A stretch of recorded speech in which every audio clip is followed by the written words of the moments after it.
Lep pozdrav in dobrodošli v novi epizodi Popotniškega snepa. Z vami sem moderator Tilij Nipič, oddajo pa organizira Popotniško združenje Slovenije v sodelovanju z Mladinsko-kulturnim centrom Maribor. Popotniško združenje v okviru številnih projektov, med katere sodi tudi oddaja Popotniški snep, izdaja prav tako spletno revijo Globetrotter, do katere lahko dostopate na spletni strani med zavihki spletne strani Popotniškega združenja. Tako da, če še niste zasledili in vas zanima, ste vabljeni k branju popotniških člankov revije Globetrotter, katere pa pišejo prostovoljni novinarji Popotniškega združenja.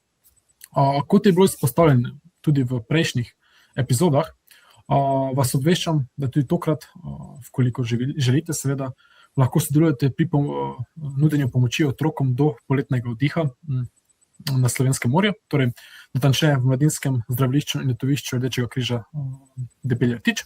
Sodelujete lahko pa tako, da bodisi namenite del dohodnine ali pa uporabite direktno nakazilo ali SMS donacijo. Več informacij pa lahko najdete tudi na spletni strani združenja, kot seveda revijo Globetrotter. Da ne bom predolg, naj vam omenim, da, kot lahko vidite, je z nami danes prvič gost, ki bo predstavil eno izmed svojih zanimivih popotniških izkušenj. To je obisk verjetno najbolj prepoznavnega mesta Severne Amerike, mesta New York oziroma New York City. Torej z nami je prostovoljni novinar Popotniškega združenja Luka Mijan. Luka, dobrodošli in pozdravljen v Popotniškem snepu. Hvala. Torej, za začetek, pa povej nam, kdaj si se ti odpravil v New York, oziroma pri kateri starosti, če lahko vprašamo. Ja, se pravi, v bistvu potovanje v New York je bilo moje prvo individualno potovanje. Šel sem sam pri 19 letih in zdaj kaljan za nazaj.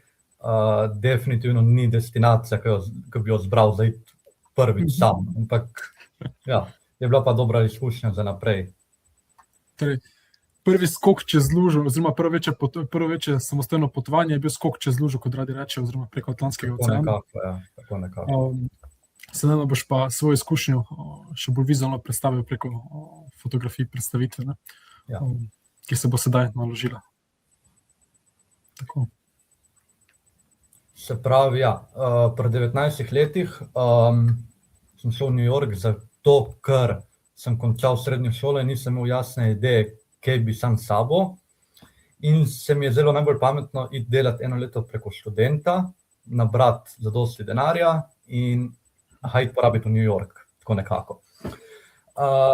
Ker pa je New York drago mesto in v enem letu študentskega dela ne nabereš dosti denarja, je vse skupaj šlo zelo na budžetu.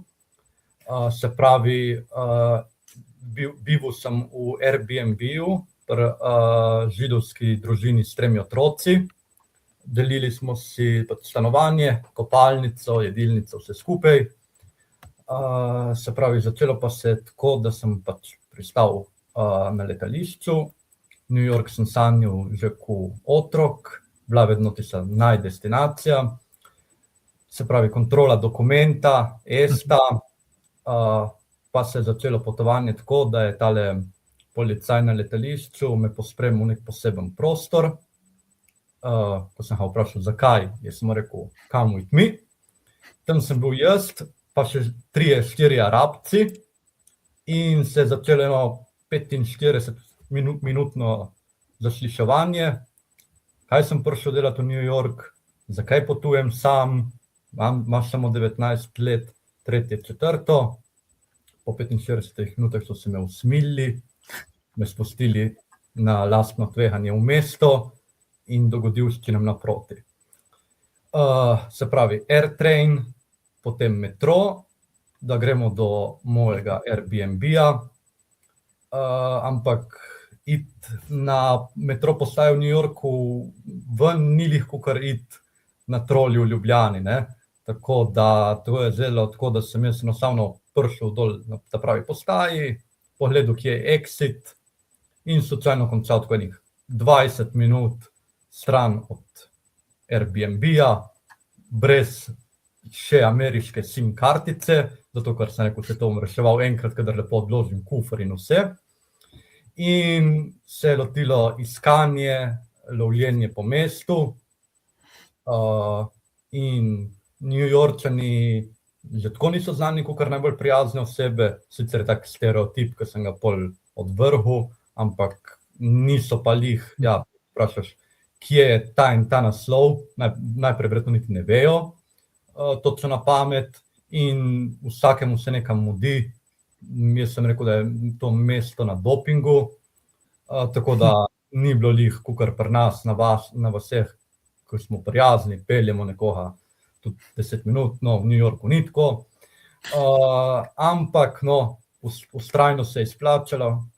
Dobil sem ene 4 Afroameričane, ki so lih kadili nekaj na stopnicah, deloval sem zgubljen in so mi sami ponudili pomoč. Jaz sem povedal naslov, kaj iščem, tako da je ustal tak velik, potetoviran v kanatieri, come with me, spet. In tako, jaz sem bil nekih 50-50, ali me pelje do mojega Airbnb-ja, ali me pelje v kako zakotno ulico in ja, je bilo lepo biti prisoten in hvala Dio. Ne, pripeljal me je dobesedno do vhoda v stanovanje in mi zelo lepo bivanje v New Yorku in tako, prišel sem v Airbnb in tam se je začela, se pravi, dogodivščina po New Yorku, katerega sem gledal komajhan v filmih. Torej, nek lepa zgodba na koncu, čeprav si predstavil tako res, kakor ima veliko večina ljudi, ki ne potuje v Ameriko, mogoče kakšen predsodek, da dejansko tako poteka prihod v mesto in iskanje lokacije. Sem šel pol še večkrat v Ameriko, pa da povem poslušalcem, tako poteka, kadar prideš pri 19 letih nepripravljen in da greš iz Nove Gorice v Ljubljano, če greš pripravljen, jaz sem šel pol še enkrat v New York, pa tudi drugod po Ameriko, vse poteka popolnoma normalno. Kako pa je bil ta občutek, mislim, vedno za tebe, ko se prvič podaš individualno potovanje, pa ta zasliševanje na letališču, ti verjetno kar malo zbije, ne? Zagon pa veselje. Ja, meni je bilo tako, kaj meni tega treba, rad bi šel domov, ampak v bistvu samo do trenutka, kadar se nisem sprehodil po prvih newyorških ulicah, pol sem vedel, da je to kraj, kjer hočem biti. Super. Tako, se pravi, tukaj imam 3 glavne highlighte, se pravi, Kip Svobode je nekako tista res prava dobrodošlica v mesto, se pravi, tukaj je bila prva stvar, ki so jo videli evropski imigranti, kadar so prihajali v Ameriko, zraven Kipa Svobode je tale Ellis otok in vsi, ki imamo neke prednike v Ameriki, če jih imamo, je zelo verjetno, da so stopili najprej v Ameriko tukaj, se pravi na Ellis Islandu. In zanimivost, v muzeju od Ellis Islanda se da tudi poiskati svoje prednike v zapisih in dejansko ugotoviti, če so bili tukaj registrirani. Tako, se pravi, trajekt se vzame iz Battery Parka, to je prav na jugu Manhattna, ali pa na drugi strani New Jersey in se zapelje do Kipa Svobode in če si precej zgoden z rezervacijo, ti lahko uspe tudi dobiti karto, da greš dobesedno v krono Kipa Svobode, se pravi v glavo. To izgleda tako, da v bistvu greš po takih ozkih zavitih stopnicah znotraj Kipa Svobode in je kar taka posebna izkušnja. Tako, se pravi, druga stvar je, se pravi, Empire State Building, ampak cel newyorški skyline, kadar delajo te potovalne revije, neke lestvice najboljših skylineov na svetu je New York, Hong Kong, kar derbi, ampak ja, ko priješ na eno teh stolpnic, izbire več, razgled je pač prekrasen, stolpnica ena zraven druge. Tale slika je iz Rockefeller centra in tale visoka stolpnica direktno pred nami je pa Empire State Building. In se pravi, še zadnji highlight New Yorka je pa sigurno Brooklyn Bridge, v bistvu Manhattan je otok, New York sestavlja pol še 4 druga okrožja, Brooklyn, Queens, Bronx in Staten Island in Manhattan je povezan pol z temi 4 okrožji z 21 mostovi in tudi New York, v bistvu Manhattan je najmanjši od teh 5 okrožij, tudi če je tisto, ki je pač večina turistov največkrat niti ne stopi ven z Manhattana, kar je pa res ful velika škoda, ker ni cel Bronx navaren, kakor vsi mislijo, ni cel Queens rezidenčen in ni cel pač Brooklyn pust, ampak res zanimivo je, ker vsako okrožje ima neko svojo zgodbo, nek svoj pridih in je že sam predel mesta, se pravi, že Chinatown, Little Italy so eden zraven drugega in par ulic gor ali dol in se ti zdi, kakor si prišel neko drugo mesto. Preplet kulture v New Yorku je res ni primerljiv s kakršnemkoli drugim mestom na svetu. In Brooklyn Bridge se da prečkati, je pač pot za pešce, pot za kolesarje, istočasno teče tudi promet z avti in je res ena od najlepših izkušnji. In ja, na tak način lahko pol priješ tudi iz Manhattana v Brooklyn. Kot si povedal, je to tudi res, ne, zakaj se reče v New Yorku melting pot, ne, oziroma ta talini lonec vseh teh kultur, pa, oziroma koliko delov mesta ti priseljenci oblikovali v to, kar je danes, ne, tako bogato mesto. Se pravi, vsak predel mesta ima res neko svojo zgodbo.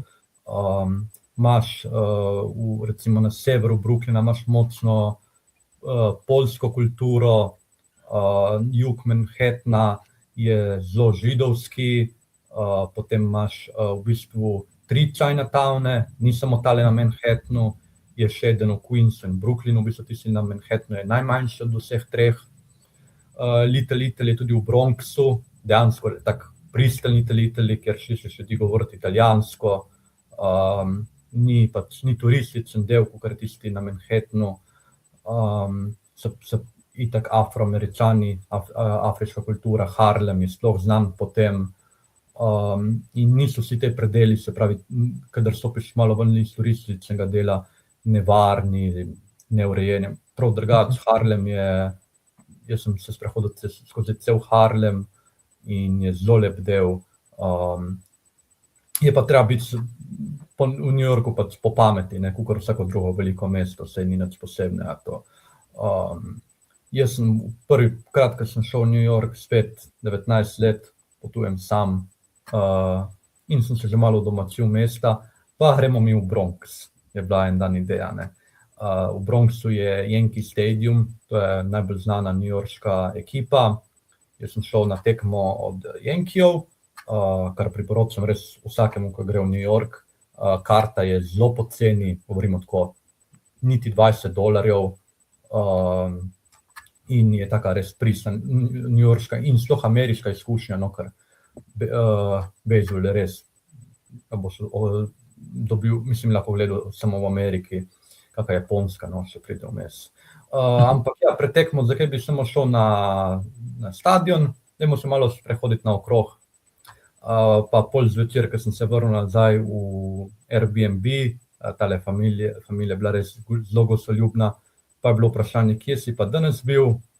Ja, v Bronx, na Yankee Stadium, pol pa, ko sem začel menjati še vse ulice, kje sem šel, jih je samo groza primila, da ja, ne iti tja. Ampak spet, to je, kadar pri 19 greš popolnoma nepripravljen in misliš, da je pač mesto kakor v filmih. Ni. Tako. Tukaj so pol, se pravi, najprej, vsi poznamo, kaj se je zgodilo leta 2001, teroristični napad.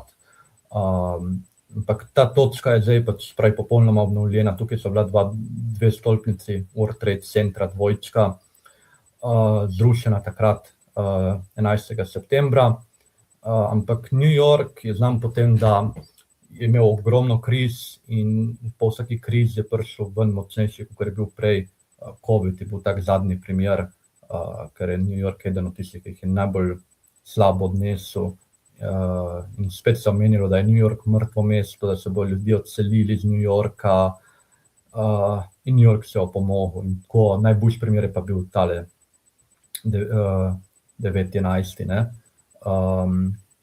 Tukaj je zdaj najvišja stolpnica v celi Severni Ameriki, One World Trade Center. Imajo eno glavnih metro in železniških postaj, to je tale spodnja stavba, znotraj tega kompleksa tudi shopping center, zraven je muzej tega dneva in tudi memorial vsem žrtvam. In slučajno naključno se je zgodilo, da sem jaz v mesto prišel en dan pred obletnico in ja, v bistvu na dan, se pravi 11. septembra, so zvečer vklopili dve take močne luči v zrak iz prostora, kjer so stale te dve stolpnice v spomin žrtvam in vsem.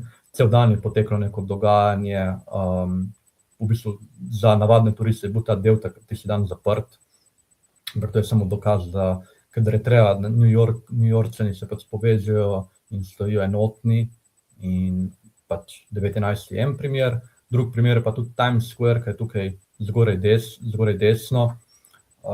Nam je zdaj Times Square znan predvsem kakor središče zabave, tukaj so res najboljše Broadway predstave na svetu, kinoti, vse komercialne trgovine, restauracije.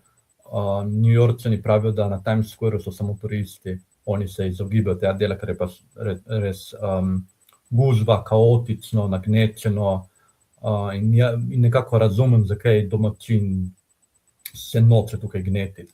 Ampak Times Square leta nazaj je v bistvu bil najbolj kriminalni predel New Yorka, domačini so se bali hoditi tukaj, bilo je zelo dosti prostitucije, droga in v bistvu so se odločili takratni vodilni v mestu, da bo pač nekako to območje regenerirali.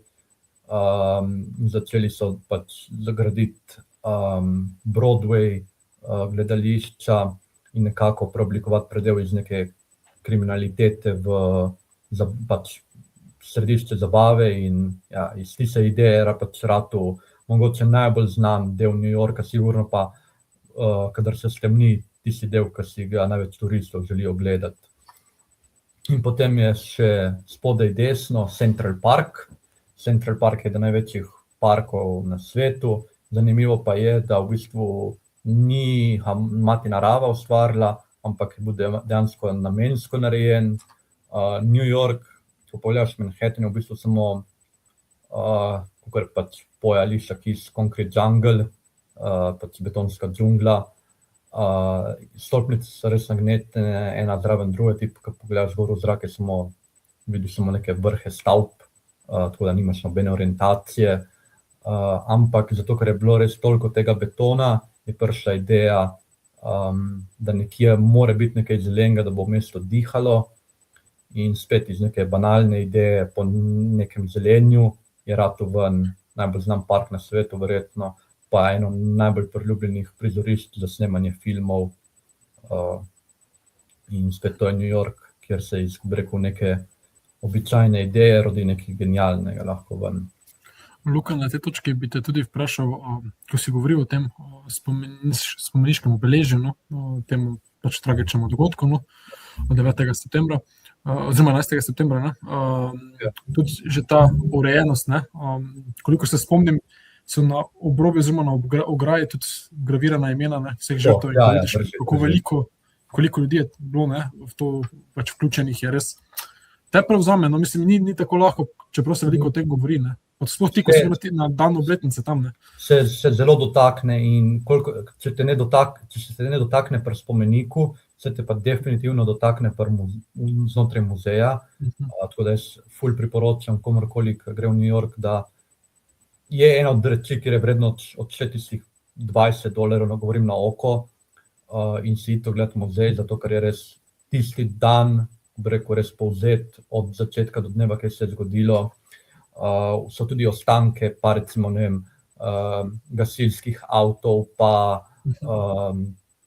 kosi stavb, pa celo neke stopnice, ki so stale na pol zrušene in za nekoga sploh, jaz sem premlad, da bi se spomnil, kaj sem tisti dan delal, ampak tisti starejši pa je kakor eden tistih dogodkov, kot je vseeno v spominu za celo življenje, točno vejo, kje so bili tisti dan, kadar so slišali, se je to zgodilo, ker tisti dan, zdaj, ko gledamo za nazaj, še zmeraj vpliva na naša življenja, letalska industrija ima še zmeraj nek skepticizem, ker ni preobstajal na tak način, dokler se ta dan ni zgodil, tako da je res en tak lep korak v času nazaj za enega grših dogodkov, kar se je zgodil v moderni zgodovini. Okay. Mislim, da nadaljujemo. Tako, ja, tukaj pa so v bistvu tri glavni razlogi, zakaj sem hotel iti v New York, ne. Se pravi, začelo se je kakor majhen otrok na kanalu A z Prijatelji serijo, ne, Friendsi. In Friendsi se pa dogajajo primarno v Greenwich Villageu, to je res eden najlepših delov v New Yorku, kjer se ena najdražjih stanovanj, dosti filmskih zvezdnikov dejansko tam tudi živi. Sex and the City je še ena serija, ki je bila pozicionirana v ta predel New Yorka. In to je dejansko stavba, kjer naj bi Friendsi živeli, ne. Saj snemali so jih v Hollywood studiih v Los Angelesu, ampak ta lokal tukaj obratuje in to je tale, kjer naj bi bile Rachel in Monica. In to je bil eden glavnih razlogov, zakaj sem hotel iti v New York, videti stanovanje od Friendsov. In ker vem, da je kar nekaj dosti oboževalcev Friendsov tudi pri nas, zdaj so v New Yorku odprli Friends Experience, sicer na neki popolnoma drugi lokaciji, kjer pa so, bi rekel, recreatani različni seti studiov, recimo tisti znamenit Couch, pa kavarna, pa se lahko v bistvu turisti slikajo na istih setih, kakor so bili snemani Friendsi. Odprli so tudi pravo delujočo kavarno, Central Park. Ampak res, že sam sprehod po ulicah je dal občutek, kakor si v filmu, ko greš po ta pravih ulicah in tudi toliko dosti stvari je bilo posnetih v New Yorku, da slučajno naletiš nekako, brez da bi jo sploh iskal. Recimo blizu Greenwich Villagea je en predel Tribeca, še eden od bolj popularnih rezidenčnih predelov. Tam je recimo postaja iz filma Ghostbusters, pa je dejansko logo postaje, pač tale logo Ghostbusterjev, tudi če ti so dejansko delujoča gasilska postaja, pač držijo še zmeri imidž iz tistega filma iz 90-ih. Tako da... Torej, lahko vidim, da si bil tudi pravi filmski turist, ne? Pa športni turist, če gledam še druge fotografije. Definitivno. In pol v ta drugo, ko sem se vrnil, sem to še enkrat ponovil. Tako da New Yorka če si se zaljubil v New York preko televizije, preko knjig, kakršenkoli način, pol se ga ne naveličaš. Ko priješ nazaj, samo razmišljaš, da bo šel nazaj tja. Druga velika strast je šport, in New York je tudi neka taka športna prestolnica Amerike. Ima, se pravi, v 4 velikih ligah 8 ekip, bejzbol, košarka, ameriški nogomet, hokej, vsak od teh športov ima New York 2 ekipi, tako da opcij, da se ogleda tekmo v New Yorku, je res ogromno. Prej sem omenil Yankee Stadium, ki je res taka bolj budget opcija. To je pa Madison Square Garden, ki dosti ljudi pravi, da je najbolj znana dvorana na svetu. Tukaj igrajo pač New York Knicksi košarko, priložnost za si pogled Dončića, recimo.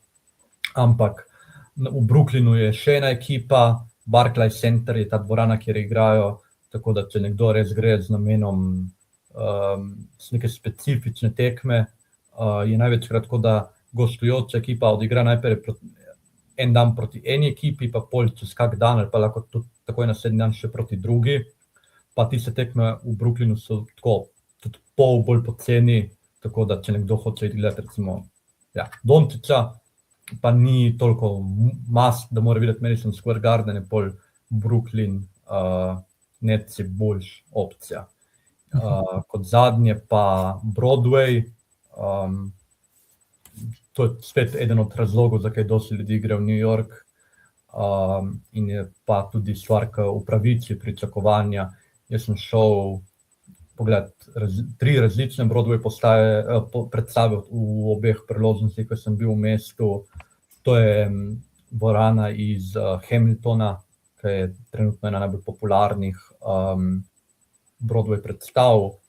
Se pravi, Hamilton je v bistvu nek nov Broadway show, ki opisuje ameriško zgodovino skozi bolj rap muziko, in je spet zanimivo za nekega turista, ki odkriva Ameriko, zato ker na nek tak zabaven in pristen način, namesto neke enciklopedije lahko zveš od Georgea Washingtona in nastanka Amerike kakor države, ker se je začelo v Filadelfiji.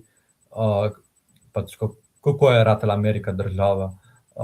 Že ko sem omenil Filadelfijo, Filadelfija je eden od boljših dnevnih izletov iz mesta, tudi jaz sem to testiral, se pravi, z vlaki so zelo dobre povezave, v Filadelfiji si tako v uri in pol. In ja, Filadelfija imaš, se pravi, rojstni kraj Amerike, Liberty Bell, zvonik, tudi spet, če smo bolj filmski, domači kraj Rockija, tako da imaš Rockijeve stopnice, pa tudi spomenik. Tako da Filadelfija je eden od dnevnih izletov, definitivno tisti, dajmo reči, najbolj dostopen. In za tiste malo bolj, dajmo reči, proaktivne, je celo Washington izvedljiv v enem dnevu. Se pravi, štart rano zjutraj, povratek pozno zvečer, pa se da ta glavne znamenitosti Washingtona narediti tudi v enem dnevu. Tako da, dajmo reči, 2 tedna, jaz sem tako nekako bi rekel 2 tedna New Yorka s temi 2 postankami vmes, rata res tak lep izlet, pa dajmo reči, da ne priješ domov, pa da imaš plan, ja, zdaj moram pa iti še enkrat pogledati še Washington, pa Filadelfijo, pa ne vem, še kak Miami, je kar tak dober izlet, no. Drugač, Book of Mormon je še en Broadway show, ki je bolj cenovno ugoden, je bolj komičen show, tako da za nekoga, kar recimo ni prav nek hud fan Broadwaya, pa bi samo rad izkušnjo, je Book of Mormon kar dobra izbira. Najbolj pa svetujem za nekoga, ki bi samo rad šel pogledati Broadway, pa res niti ne ve, za kaj točno se gre, da počaka, se pravi, na dan predstav. Karte, ki še niso bile prodane, so ratejo kar naenkrat ful bolj znižane, pa dobi neko naključno Broadway predstav, ko se ogleda. In obstaja tudi off-Broadway predstave. Broadway je v bistvu ena od glavnih ulic v New Yorku, off-Broadway so pa vse tiste predstave, musicali, ki pač se dogajajo v gledališčih, ki ležijo na neki drugi ulici. Tako da so manj skomercializirani, dosti bolj ugodni in marsikdaj tudi dosti bolj pristni, ker se niso še toliko skomercializirali, tako da zamet v mislih. Ampak, kadar sem prišel nazaj, sem si rekel, se pravi, sem preživel, kar je bil kar na nekih točkah dvom. In potem je bilo, da pač moram iti nazaj v New York. Zato, ker prvo potovanje je pač bilo malo tipanje, in tisto šele drugo bo pač ta pravo, ampak ni res. Pač sem bil v drugo in kadar sem zaključil po 2 tednih, sem si rekel, ja, bo treba iti še v ta tretje. Ampak,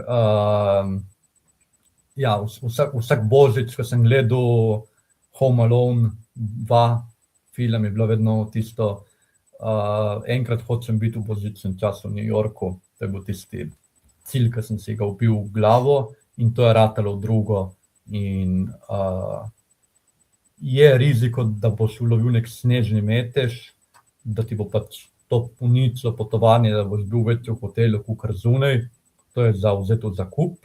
Jaz sem imel srečo, da snega niti videl nisem v New Yorku, tako da imam hkrati tudi izgovor, zakaj moram iti še enkrat nazaj, zato ker nisem videl pravega božičnega New Yorka, ampak je res, mesto se popolnoma spremeni, se pravi, da primerjam z New Yorkom, tistim navadnim, bil sem v jesenskem času, v septembru, ko je še tako kar prijetno toplo, ali pa božični čas je mesto prav drugačno.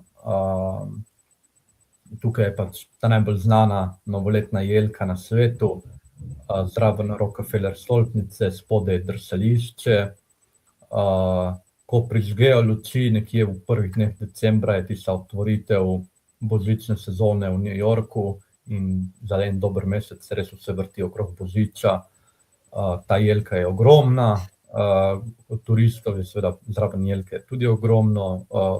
Ko sem bil v decembru v New Yorku, so bile gužve enkrat večje kakor v septembra, tako da to je vedno vzeti v zakup.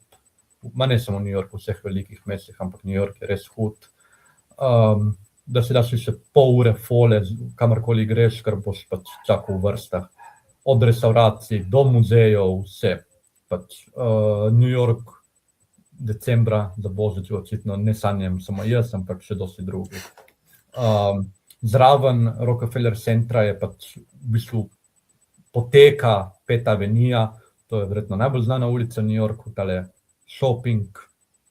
In tukaj je res, da se iti sprehajati v božičnem času, zato ker te newyorške trgovine kar tekmujejo, katera bo imela najboljšo izložbo. To so take interaktivne, skoraj kratke serije posnete v teh izložbah, od Diorja do Louis Vuittona, pa ne delam reklame, zato ker so tako drage znamke, da niso na našem radarju. Te znamke pač tekmujejo, katera bo imela najboljšo izložbo in tukaj spodaj desno se vidi Macy's, to je pač največja veleblagovnica v mestu, vsako nadstropje prodaja neke svoje posebne artikle in je verjetno res od vseh trgovin najbolj znana po božičnem času. Poleg izložb je v zadnjem nadstropju, to je za tiste, ki potujejo z otroci, tudi Božičkova dežela, da lahko tisto, kakor res v filmih se otrok usede Božičku na roče, pa pove svoje božične želje. Tisti star film Čudež na 34. ulici naj bi se zgodil tukaj lih v Macy'su, pač Macy's je na 34. ulici, tako da, če se verjame v čudeže, se lahko potestira v Macy'su. Če se ne verjame v čudeže, je Saks na 5. aveniji, čez cesto od Rockefeller centra, tista trgovina, ki je najbolj vredno obiskati, ker v bistvu imajo na neke pol ure zvečer nek light show, res tak spektakel z lučmi. In pa drsališča, zgoraj desno je Central Park z svojim drsališčem, to je eno od teh 3 glavnih, drugo je pa Rockefeller centru, tretje pa v Bryant Parku. Tako panoramično gledano je sigurno to v Central Parku tisto, kar je najbolj taka posebna izkušnja. Pač drsati v Central Parku, na tabo se dvigajo stolpnice, ampak spet tista najbolj, dajmo reči, neturistična, lokalna je pa Bryant Park, ki je tudi v centru mesta, dokaj blizu Times Squarea. Tam je tudi največja božična tržnica v mestu, kjer se pije, je, nakupuje res vredno obiska. In tam je drsališče, kjer v bistvu se ne plača samega drsanja, ampak samo najem drsalk. Tako da spet, če nekdo hoče samo drsati v New Yorku, je Bryant Park.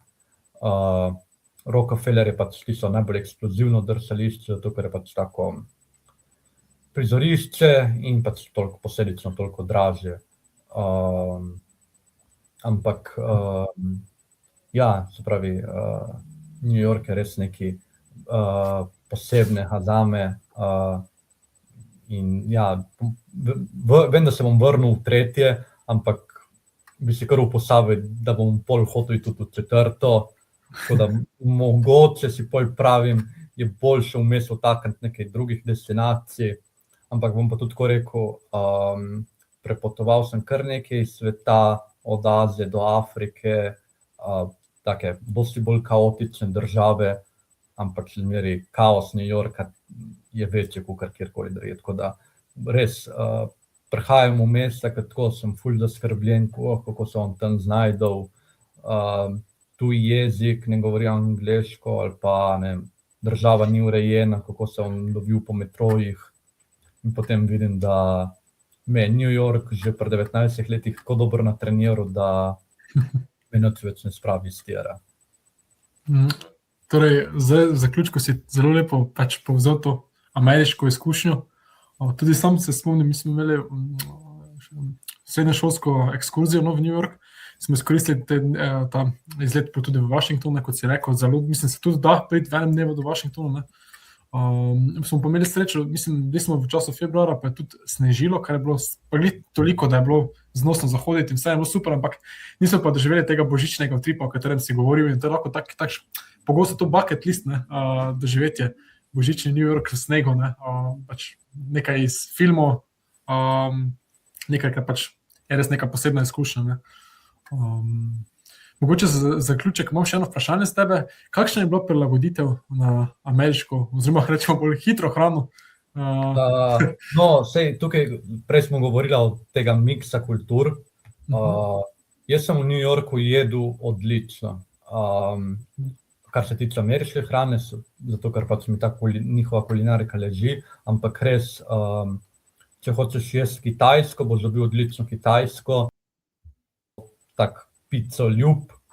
Newyorške pice, tiste njihove tradicionalne, so zelo dobre, ampak imajo pa tudi od napolitanskih do vseh možnih verzij. Baje, da je trik v newyorški vodi, ker naj bi bila zelo dobra, tako pravijo oni, in zato je njihova pica najboljša na svetu. To spet pravijo oni, stvar presoje, ampak ne, od poljskih pierogov do mehiške hrane v Los Tacos. Sestiral sem kar precej teh najbolj popularnih restauracij in prišel obakrat iz Amerike, pa tudi, kadar sem potoval na ta drugo stran ameriške obale, vedno par kil težje, kot sem se odpravil, tako da je pa tako, ne, porcije so ogromne in domačini jejo ogromno, kar je še toliko bolj ironično, kadar vidiš, da si ena oseba naroči 2 menija, pa pol zraven dodati si diet coke, kakor bo karkoli spremenilo, ne pomaga, ampak pač Američani radi jejo, ampak tudi radi se pogovarjajo, tako da so zelo komunikativni na ulicah, te bo nekdo ogovoril, še mi Slovenci tega nismo tako navajeni, pa stopiš skoraj korak nazaj, kaj hoče on od mene, pa je samo njihova zanimivost, ne. Ampak edino, če se bo se pogovarjali z Američani, dajte vzeti v zakup, da nimajo pojma, kje je Slovenija, in jaz sem slišal kar nekaj neumnih, od tega, da poznajo, da je to en lep otok s prekrasnim morjem, od tega, da je to v zvezni državi Virginia, večina nas meša z Rusijo, kar v tem cajtu ni lih najbolj idealno, ampak pač Američani radi govorijo, radi jejo, in je neka posebna kultura, ki jo je potrebno spoznati. Je pa res, da že Amerika je sama tako velika, da nekdo, ki bo šel v Teksas, ali nekdo, ki bo šel v Kalifornijo, ali pa nekdo, ki bo šel recimo v Kanado, so popolnoma drugačne destinacije, kakor New York in vzhodna obala. Jaz sem bil recimo v LA-ju, tam je dosti bolj sproščeno zrače, dosti bolj se čuti ta latino vpliv, ljudje so bolj tako, vzamejo stvari bolj na lahkotno. V New Yorku je pa res šponanje na polno, vsem se nekam mudi, jejo medtem, ko hodijo na delo, hkrati govorijo še po telefonu. Metro je edini na svetu, ki teče 24/7, tako da scene, ki jih vidiš na metro postajah v New Yorku, niso primerljive z ničemer. Rabiš nekaj dobrega želodca kdaj, ampak po drugi strani je spet, ja, mesto na dopingu, kakor sem rekel, in definitivno mesto, ki ga mora vsak enkrat v življenju obiskati, kar je pač težko se ga primerja. Lahko rečemo, da je London v Evropi malo primerljiv z New Yorkom, ampak spet New York je dosti bolj natempiran, kakor London. In na tej točki zaključujemo današnjo spletno popotovanje po velikem jabolku, Big Apple, New York City. Upam, da ste se imeli lepo z nami in se tudi kaj zanimivega naučili. Prej si pridobili navdih za obisk New Yorka. No, vsem v imenu popotniškega združenja izrekam torej zahvalo za podporo. Zahvala pa gre tudi tebi, Luka, da si predstavil to slikovito predstavitev in delil osebne izkušnje. Pa mnogo lepih potovanj tudi v prihodnje, ne? Hvala. Na tej točki pa vam povem še neko posebno novico, torej Luka bo po tokratni epizodi tudi ostal z nami. Kaj pa mislim s tem ostal z nami? Namreč tokratna epizoda je bila zadnja epizoda, v kateri sem jaz nastopil kot moderator in vlogo moderatorja prevzema naš gost, torej Luka. In Luka, na tej točki ti želim uspešno delo. Upam, da te bodo, tako kot so mene, te zgodbe naših popotnikov oziroma gostov v oddaji navduševale ti odpirale obzorja, mislim, te poučevale in upam, da boš v delu tudi užival. Ja, hvala za dobrodošlico. Sigurno bom rabil nekaj cajta preko, kar bom na tvojem nivoju, ampak pač vaja dela mojstra, tako da verjetno hmali ponoviva, pa obrneva lahko vloge, da pa ne bojo poslušalci preveč razočarani, ker jih zapušča njihov dozdajšnji moderator, bi začel jaz tako, da ponudim priložnost nagradne igre. Se pravi, prvi odgovor, ki ga prejmemo na naš mail info@youth-hostel.si, bo prejel našo majico in HI izkaznico. Nagradno vprašanje pa se pravi, koliko mostov povezuje Manhattan s preostankom New Yorka. Če ste pozorno poslušali, ste slišali odgovor, če ne pa veselo na delo, pa poslušati nazaj. Hvala, da si se uvedel v igro popotniškega snepa, tako da za zaključek epizodo si boste lahko gledali na YouTube kanalu Popotniškega združenja med zbirko ostalih epizod ali pa jo poslušali v obliki podcasta. Torej, do naslednjič, še naprej odkrivajte svet in se vidimo. Bon voyage!